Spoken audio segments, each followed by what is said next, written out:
심중에 생각하여라는 제목으로 누가복음 말씀을 나누기 원합니다. 여러분, 우리가 계속 지금 누가복음의 말씀들을 함께 살펴보고 있는데요.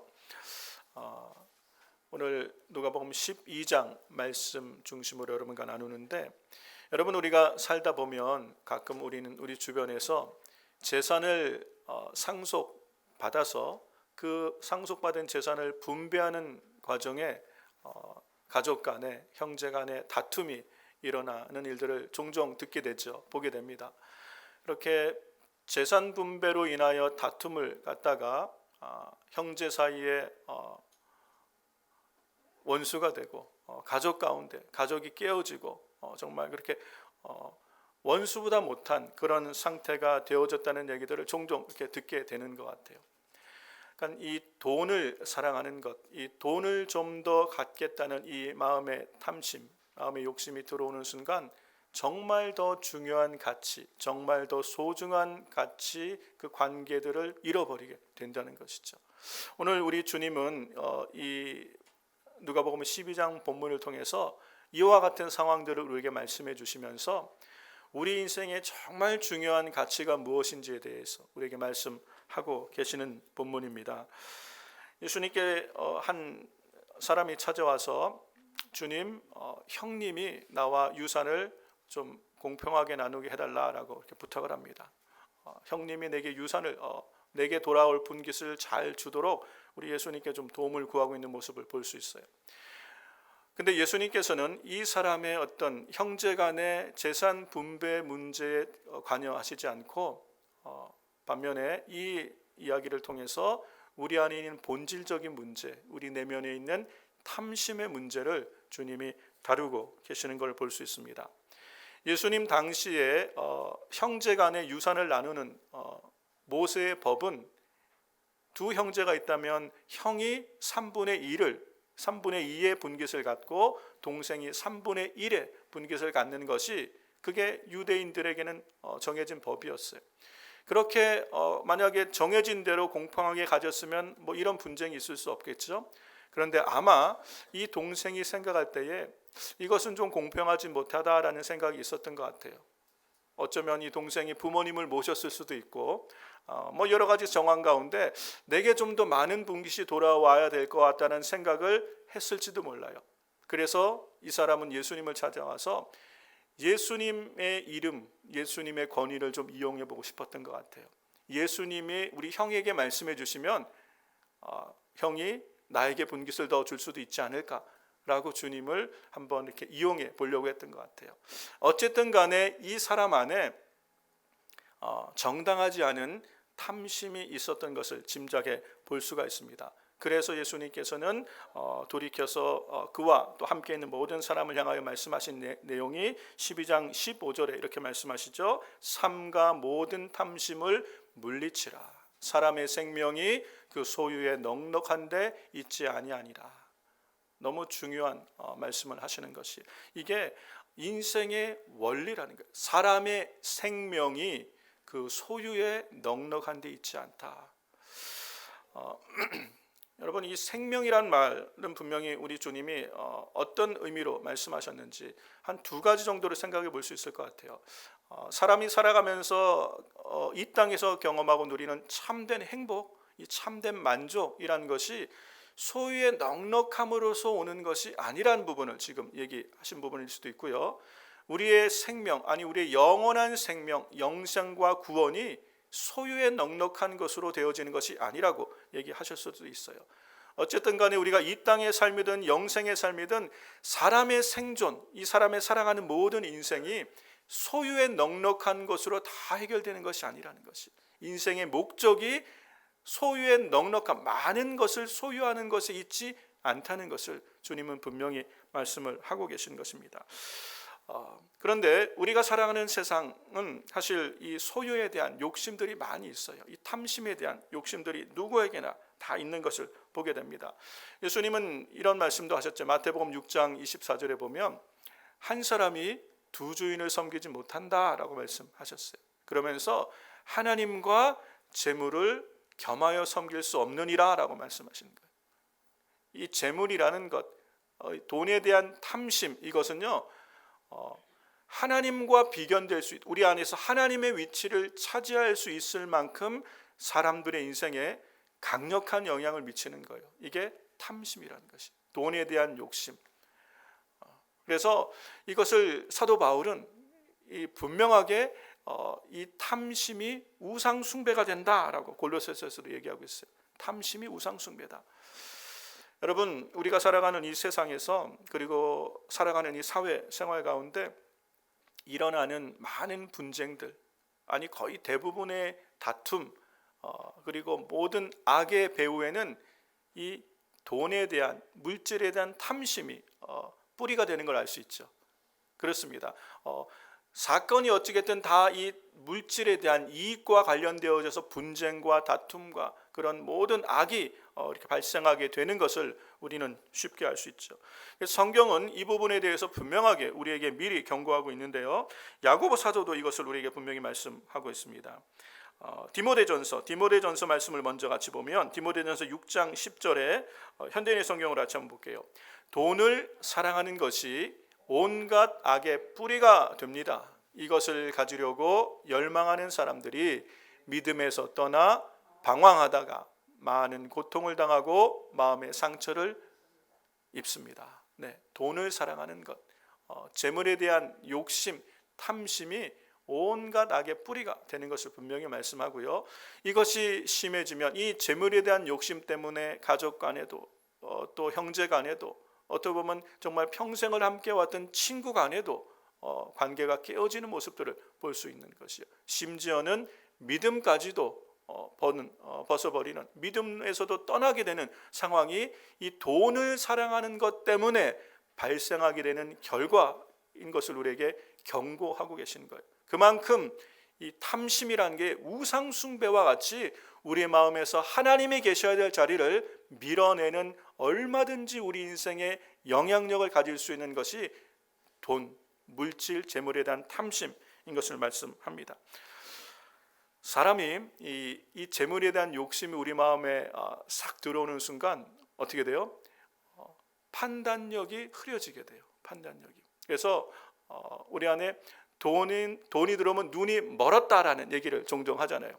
그렇죠? 성경도 우리 안에 분명히 경고를 하고 있습니다. 야고보 사도도 비슷한 얘기를 하는데, 욕심이 잉태한즉 죄를 낳고 죄가 장성한즉 사망을 낳는다.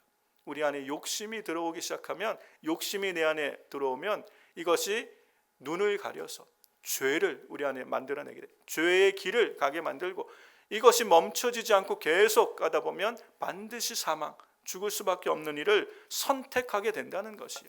그게 우리 인생이 욕심의 눈이 가려지는 인생의 결과인 것을 알 수 있다는 것입니다.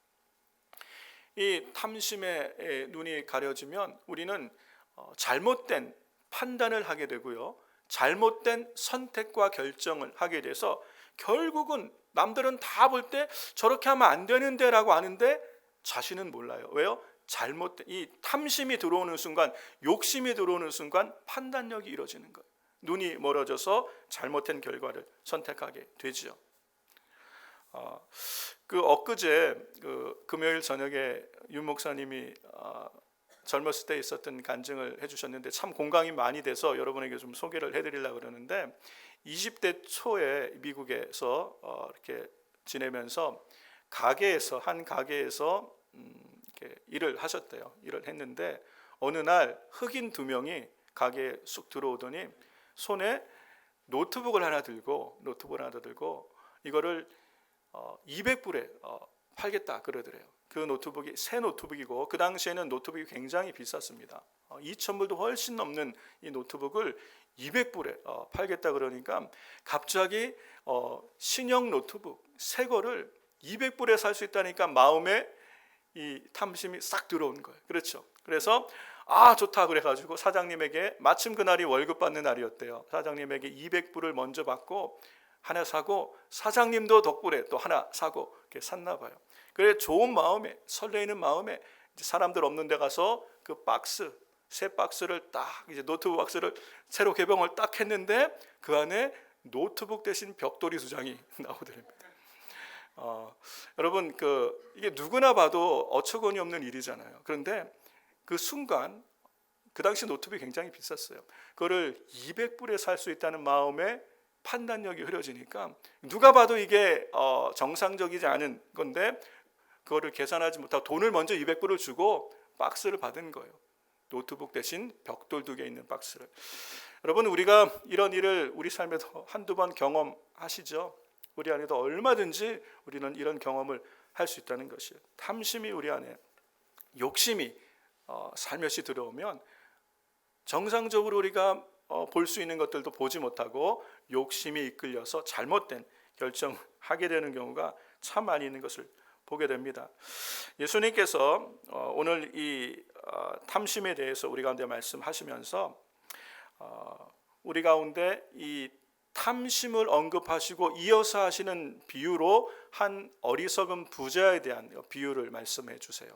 그래서 이 부자에 대한, 어리석은 부자에 대한 비유를 탐심에 관한 경고를 하신 다음에 하신 이유는 이 비유의 핵심이 부자라는 것이 핵심이 아니에요. 이 부자가 심중에 하는 생각이 문제라는 것이, 그 생각을 예수님은 드러내시고 이 부자가 그 마음속으로 하는 그 심중의 생각이 무엇이 잘못됐는지를 우리에게 가르쳐 주시면서 인생의 본질이 무엇인지를 우리에게 분명히 말씀해 주시는 내용이 오늘 우리가 읽은 본문의 내용입니다. 여러분, 그 누가복음 오늘 본문 12장 6절에서 19절까지 이 예수님이 하신 비유의 내용을 먼저 같이 살펴봤으면 좋겠는데요. 같이 읽어볼까요? 그리고 그들에게 16절 그리고 그들에게 비유를 하나 말씀하셨다. 어떤 부자가 밭에 많은 소출을 거두었다. 그래서 그는 속으로 내 소출을 쌓아둘 곳이 없으니 어떻게 할까 하고 궁리하였다. 속으로 궁리한 거예요. 부자가 소출을 많이 얻은 것은 전혀 문제가 되지 않습니다. 그런데 그 후에 속으로 궁리한 것, 심중에 생각한 것이 18절에 그는 혼자 말하였다. 이렇게 해야겠다. 내 곡간을 헐고서 더 크게 짓고 내 곡식과 물건들을 다 거기다가 쌓아두겠다. 19절에 그리고 내 영혼에게 말하겠다. 영혼아, 여러 해 동안 쓸 많은 물건을 쌓아두었으니 너는 마음 놓고 먹고 마시고 즐겨라. 이게 이 사람이 속으로 이제 생각한 것이에요. 예수님께서는 이 부자의 심중의 생각을 아시고 우리 하나님께서는 이 사람을 향하여 어리석다라고 말씀하신다고 말씀을 하시는 것이. 사랑하는 성도 여러분, 우리는 사람들에게 여러 가지 이렇게 말을 하지만 내 속에 있는 것은 사람들이 알 수가 없어요. 내 속에 무슨 생각하는지는 사람들이 알 수가 없어요. 그래서 한국 속담에 10길 되는 물속은 알아도 한 길 되는 사람 속은 모른다고 있잖아요. 10길이 되는 물이라도 맑으면 그 안에 무엇이 있는지 알 수 있지만 한 길밖에 되지 않은 사람의 마음속도 알 수가 없는 것이요. 평생을 같이 살았는데 도대체 이 사람이 속에 무슨 생각을 하는지 알 수 없다라고 말하는 경우도 종종 있죠. 사람 속에 있는 생각은 알 수가 없어요. 여러분, 그런데 어떤 게 진짜 나일까요? 사람들에게 말하여지는 그 생각이 나입니까? 내 속으로 생각하고 있는 생각이 진정한 나입니까? 대부분의 경우는 내 심중의 생각이 진짜 내 생각이고 나인 것을 알 수 있어요. 우리 하나님께서는 우리의 마음의 생각을 살피신다고 말씀하시는 거예요.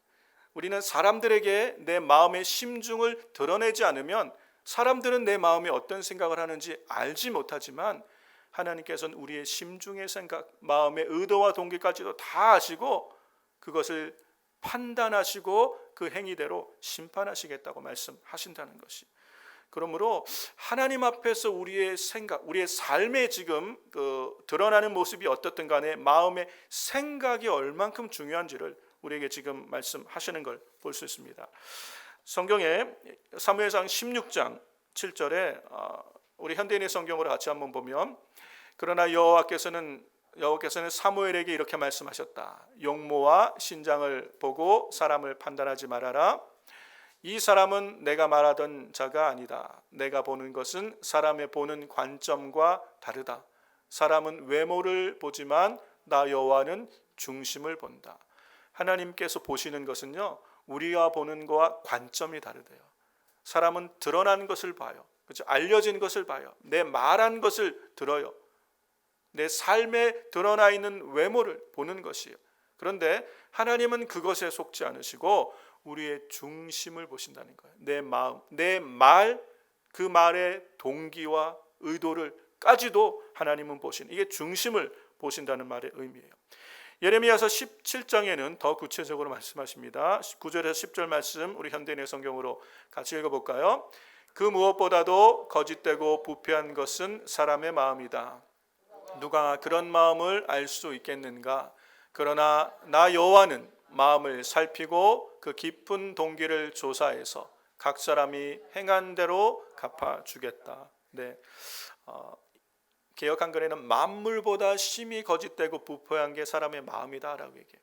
우리의 마음이 그럴 수 있는, 그러나 드러나지 않죠. 사람들은 우리 마음을 볼 수 없기 때문에 우리는 사람들 앞에 정직한 척, 깨끗한 척, 거룩한 척, 착한 척, 나이스한 척 얼마든지 할 수 있지만 하나님은 겉으로 속지 않으시고 그 중심 마음을 살피시고 깊은 동기를 조사하시고 마음의 우리의 생각대로 그리고 행한 대로 갚으시겠다라고 말씀하고 계신 걸 볼 수 있어요. 그렇다면 오늘 비유로 말씀하시면서 이 부자를 어리석은 부자라고 얘기하는데 이 부자의 마음의 생각, 속으로 한 궁리가 뭐가 잘못됐는지 오늘 우리 가운데 말씀하시고, 하나님께서는 우리 인생에 정말 중요하게 생각하는 것, 우리가 오늘 깨달아야 되는 것이 무엇인지를 이 비유를 통해서 말씀해 주고 계신 것입니다. 먼저 우리가 이 부자의 생각 중에, 이 부자가 속으로 한 생각 중에 잘못된 것이 무엇인지를 확인할 수 있는 게 누가복음 12장 17절에서 18절 말씀을 다시 한번 보겠습니다. 같이 한번 읽어보겠습니다. 심중에 생각하여 가로되 내가 곡식 쌓아둘 곳이 없으니 어찌할꼬 하고, 또 가로되 내가 이렇게 하리라. 내 곡간을 헐고 더 크게 짓고 내 모든 곡식과 물건을 거기 쌓아 두리라. 네, 이 두 구절의 짧은 구절에서 계속 반복된 것이 뭐예요? 내가 그렇게 생각하는 거예요.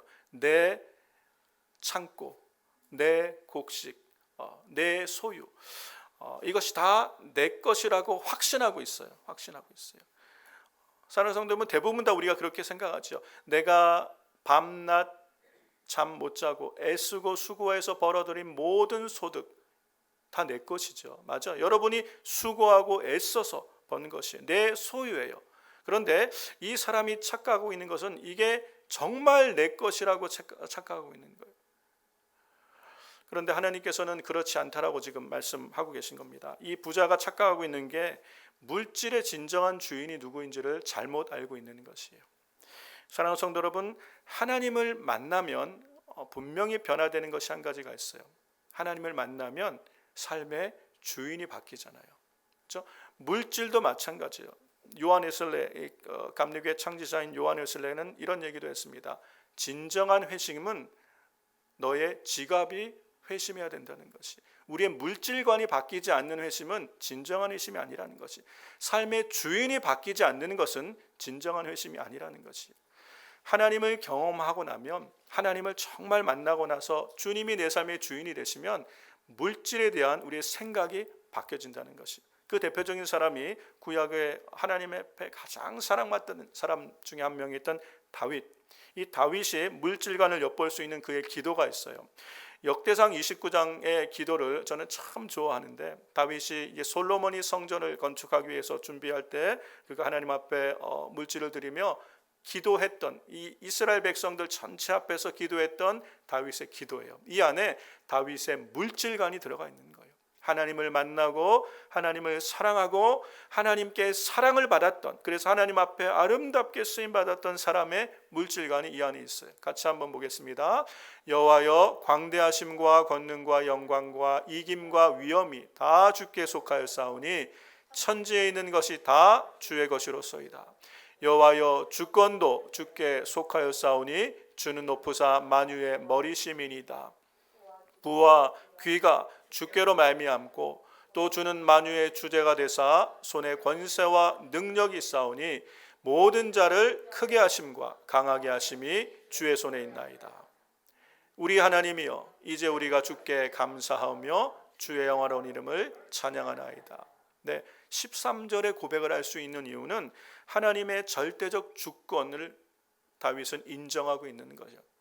부와 귀가 주께로부터 말미암고 주는 손에 권세와 능력이 있사오니 모든 자를 강하게 하심과 크게 하심이 주의 손에 있다는 것. 주님은 천지의 주자가 되심을 믿는다는 것. 그렇기 때문에 그러므로 오늘 내가 갖고 누리는 이 모든 것이 하나님의 은혜입니다라는 고백이 13절인 것이. 우리 하나님이여, 이제 우리가 주께 감사하며 주의 영원한 이름을 찬양하나이다. 다윗은 그 시대에, 다윗 시대에 이 고대 팔레스틴 지역을 다 통일했던 위대한 왕이었어요. 최고의 권세를 가졌던 왕이었고, 제가 이렇게 보는 한 구약의 수많은 사람들 중에 제일 부유했던 사람 중에 한 명이 다윗이었어요.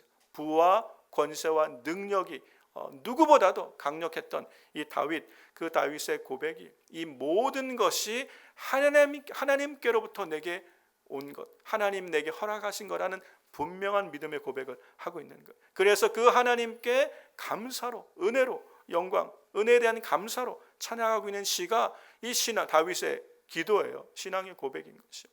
이것이 하나님을 만난 사람이 물질에 대한 생각이 바뀐 거예요. 주인이 바뀐 거예요. 다윗의 생의 주인이 누구예요? 모든 것에 하나님이신 것이에요. 모든 것에. 그는 왕이었으나 그의 위에 하나님이 그를 다스리셨고, 그는 모든 것을 가졌으나 그 모든 것은 하나님께 맡은, 하나님께서 맡겨주신 청직이라는 생각을 가지고 있었던 사람이 다윗인 것을 알 수 있습니다.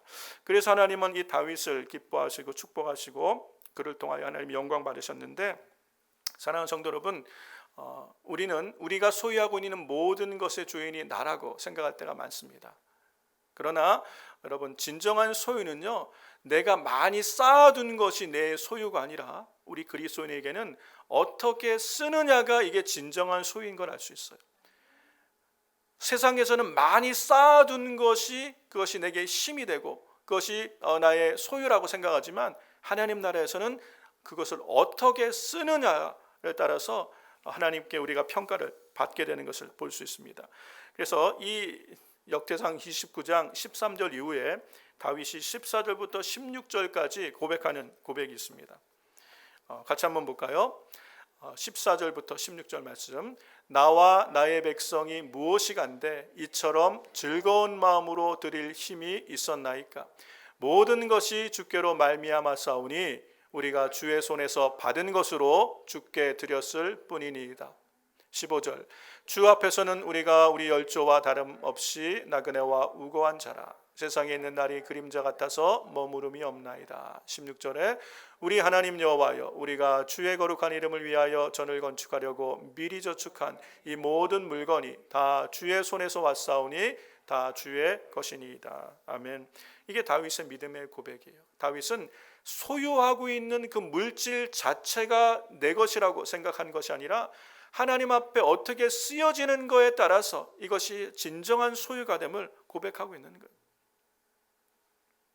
사랑하는 성도 여러분, 오늘 우리는 어떻습니까?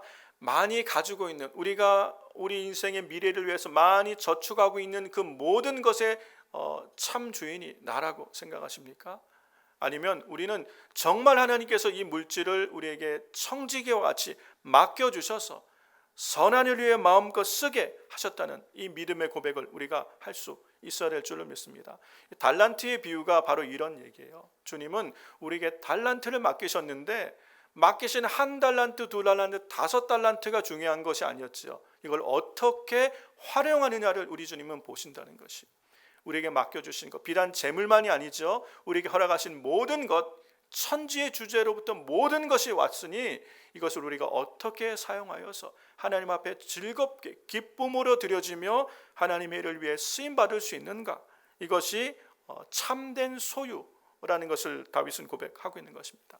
우리 주님께서 지금 어리석은 부자에 관하여 말씀하시면서 이 부자는 잘못된 물질의 주인이 누구인지를 몰랐던 것을 분명히 지적을 하고 계시는 것이. 그래서 우리 예수님께서는 마태복음 6장 20절에 너희 보화를 이 땅에 쌓지 말고 하늘에 쌓아두어라 라고 말씀하고 계신 걸 볼 수 있습니다. 사랑하는 성도 여러분, 우리 주님께서 우리에게 인생에 허락하신 그 모든 것들이 하나님께서 우리에게 맡겨주신 은혜임을 믿고 이것으로 하나님을 어떻게 잘 섬길 수 있을까, 그래서 하늘의 보화를 쌓아갈 수 있는 선한 청지기로 살아가는 저와 여러분 되기를 주의 이름으로 축복합니다. 두 번째, 이 어리석은 부자가 잘못 생각하고 있던 게 뭐냐면요, 누가복음 12장 9절 말씀 한번 보세요. 또 내가 내 영혼에게 이르되 영혼아 여러 해 쓸 물건을 많이 쌓아두었으니 평안히 쉬고 먹고 마시고 즐거워하자 하리라 하되. 이 사람은 시간의 주인, 미래의 주인이 자신이라고 생각한 거예요. 그래서 여러 해 동안에 쓸 것을 다 쌓아놓은 거예요. 앞으로 여러 해 동안 살아갈 것을 플랜을 갖고 있는 거예요. 은퇴 플랜을 다 세워놓은 것이에요. 야, 내가 이렇게 소출이 많아서 창고, 지금 있는 창고로 안 돼서 더 큰 창고를 짓고 거기에다 곡식 잔뜩 집어넣고 모든 물건 다 넣어놨으니까 이제 은퇴 후에 아무 염려 없어 라고 생각하는 이때에 하나님이 하신 말씀이 그 다음 절에 오늘 밤에 내가 내 영혼을 도로 찾으리니 그러면 네가 예비해 놓은 것이 누것이 되겠느냐. 이 사람은 먼 미래를, 여러 해 동안에 있을 일들을, 미래에 대한 플랜을 얘기하는데 하나님은 오늘 밤 내 영혼을 부르신다고 말씀하시는 거예요. 사랑하는 성도 여러분, 시간의 주인이 내가 아니라는 것이에요. 우리 인생의 미래의 주인이 내가 아니라는 것이에요. 그런데 우리는 이 모든 것이 내 임의로 할 수 있을 것처럼 생각합니다. 앞으로의 미래 5년, 10년, 20년, 은퇴 이후에 모든 계획을 세워놓고 마치 그대로 될 것처럼 생각하며 살아가는 게 우리 인생이라는 거예요. 그런데 그 생각하는 그날 밤에도 하나님이 오라고 하시면 우리는 다 내려놓고 가야 되는 것이 우리의 삶인 것을 알지 못했다는 것이. 시간의 주인, 내 인생의 미래의 주인이 하나님이신데 우리는 마치 내 것인 것처럼 착각했던 것, 이 바로 어리석은 부자가 생각했던 그 생각이 잘못된 것을 우리에게 말씀하고 계신다는 것이에요. 여러분, 우리는 우리 인생에 대한 많은 계획을 가질 수 있어요. 꿈을 가질 수 있어요. 특별히 여기 있는 젊은 분들은 젊기 때문에, 내가 앞으로 살아갈 날이 많기 때문에 이제 열심히 일해서 40대까지 100만 불을 모아서 그 외에는 일찍 은퇴해가지고 이제는 인생을 인조이하며 살겠다라는 인생의 목적을 가진 젊은이들이 꽤 있더라고요. 여러분, 40대에 100만 불 모아서 그 이후에는 인생을 인조이하게 사는 것, 이게 인생의 목적이고 목표가 될 만합니까? 사람의 생명은 그 소유에 넉넉함이 있지 않다고 우리 주님이 분명히 말씀하셨는데, 우리는 내가 내 인생을 책임질 만한 물질을 소유하고 있으면 그 미래는 이제 내가 마음껏 살아도 괜찮을 거라고 착각을 하고 있다는 것이에요. 그러나 인생이 그렇지가 않다는 것이, 우리의 삶이 바람처럼 지나갑니다. 우리 인생이 얼마나 짧은지 몰라요. 이제 50 넘어가면서 야, 삶이, 인생이 너무너무 빠르구나. 제가 20대 초반에 중고등부 학생들 앞에서 설교했던 게 엊그제 같은데 지금 30년이 훌쩍 지나가는 것이, 시간이 어떻게 이렇게 빨리 지나가는지 모르겠어요. 사랑하는 성도 여러분, 우리의 내일은 내 것이 아니라는 것이, 시간은 하나님께 속한 것이고요, 이 시간도 얼마나 빨리 지나가는지 몰라요. 우리는 이 세월 속에서 정말 무엇을 하며 살아가는가? 이 땅에서 물질을 많이 저장해 놓고 세이빙 어카운트에 돈 많이 모아 놓고 이제 40, 50 이후에 편하게 사는 게 인생의 전부인가? 아니라는 것이에요. 우리 인생의 시간, 미래는 하나님 손에 있고 이거는 금방 지나간다는 것. 얼마나 빨리 지나가냐면 우리 인생이 안개처럼 지나간다는 것. 그래서 아까 역대상 29장에 11절에서 13절에 다윗이 그런 믿음의 고백을 한 후에 엉뚱하게 15절에서 인생에 대한 이야기를 한 거예요. 주 앞에서는 우리가 우리 열조와 다름이 없나니 나그네와 우거한 자라. 다윗은요, 하나님을 만난 이후에 인생의 본질을 깨달은 거예요. 왕이고 그 많은 재산을 갖고 있는 이것보다 나는 나그네요 우거하는 자 같은 인생이란 깨달은 거예요. 왜냐하면 세상에 있는 날이 그림자 같아서 머무름이 없나이다. 찰나요, 순간임을 깨달은 것이요. 순간임을. 영원하신 하나님 앞에 우리가 생존 세계를 살아가는 이 땅의 삶은 순간이라는 거예요. 이 땅의 삶은 지나가는 나그네와 같고 잠시 우고하는 자와 같은 것이 이 세상의 실존의 현실이라는 것이에요. 이게 인생의 본질임을 깨닫고 나니까 물질을 많이 쌓아두고 많이 소유한 것은 의미가 없다는 것이에요. 하나님이 이걸 허락하셨는데 어떻게 쓰며 우리의 영생을, 영혼을 대비할 수 있는 것, 여기에 다윗이 관심이 있었던 걸 알 수 있어요. 똑같은 이야기를 모세도 시편에서 이렇게 고백을 하고 있습니다. 시편 90편 10절에서 12절 말씀. 우리의 수명이 70이요 강건하면 80이라도 그 모든 날이 수고와 슬픔뿐이요 신속히 지나가니 우리가 날아가는 것 같습니다. 주의 분노가 지닌 힘을 누가 알며 주의 분노가 초래할 두려움을 누가 깨달을 수 있겠습니까? 12절에 우리의 일생이 얼마나 짧은지 헤아릴 수 있게 하셔서 우리가 지혜로운 마음을 얻게 하소서. 네, 우리 인생이요 신속히 지나간다는 것이. 그래서 내가 물질을 많이 벌어두고 그 다음에 이걸 인조이하다 살겠다, 바람과 같이 신속히 날아가는 우리 인생에 헛되고 헛된 생각이라는 것을 명확하게 말씀하시는 거예요. 진정한 지혜가 뭐냐는 거예요. 우리의 유한한 인생, 정말 짧은 인생, 이 인생을 어떻게 의미 있고 가치 있게 살아갈 수 있는가. 아니 이 짧은 인생 안에 우리는 어떻게 영원을 준비할 수 있을까, 영생을 대비할 수 있을까. 이게 지혜라는 것을 우리에게 말씀하고 계시는 것이에요. 사랑하는 성도 여러분, 시간의 주인은 우리가 아닙니다. 우리 인생은 지나가게 될 것이에요. 이미 그것을 피부로 느끼시는 분들이 많이 계시죠. 우리 인생이 정말 빨리 지나갔구나. 인생은 소유가 전부가 아니었구나.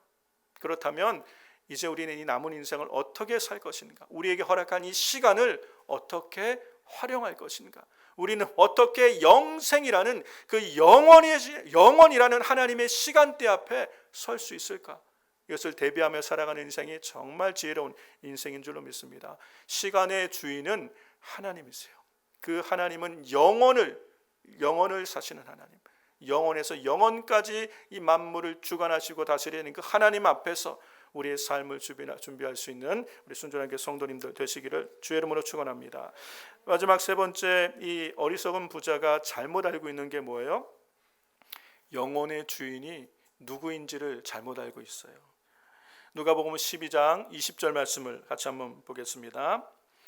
하나님은 이르시되 어리석은 자여 오늘 밤에 내 영혼을 도로 찾으리니 그러면 내 예비한 것이 네 것이 되겠느냐. 네, 이렇게 말씀하셨죠. 그 앞에는 내 영혼아 이제는 편히 먹고 마시고 즐겨라. 그 영혼의 주인이 자신인 것처럼 얘기해요. 그렇죠?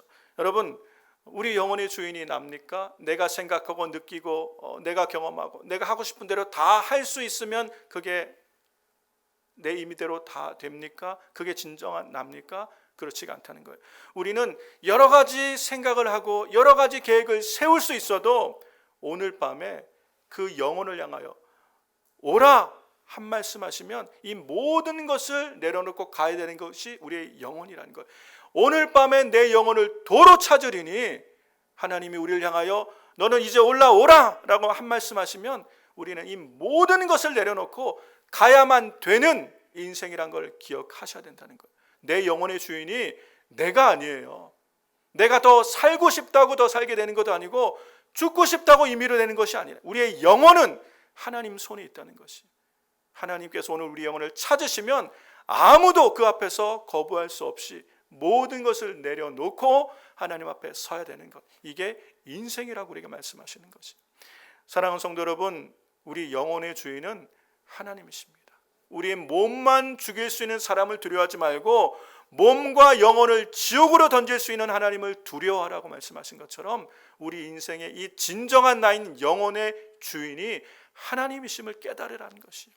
이 부자가 어리석다고 말하는 것은 그 속으로 하는 생각이 무엇이 잘못됐는지를 그대로 드러내주는 것이에요. 내 영혼의 주인이 내가 아니라는 사실.